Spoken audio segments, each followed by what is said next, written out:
Hello everyone, welcome back to Think of Mind.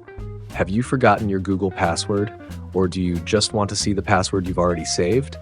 In this video, I'll show you how to view your saved Google password on any device, including Windows PCs, Macs, Android phones, and iPhones, using safe and official methods.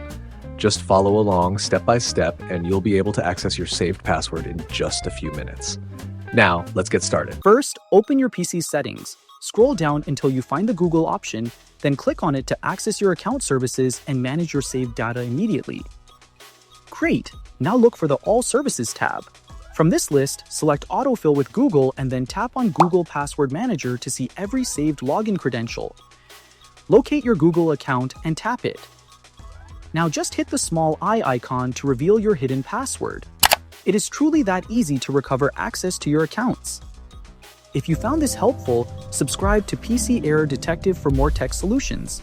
Pro tip, if you don't see your password, try switching your other Google accounts. Thanks for watching. If you have any questions, drop them in the comments. I will see you in the next one to solve more of your technical problems very soon.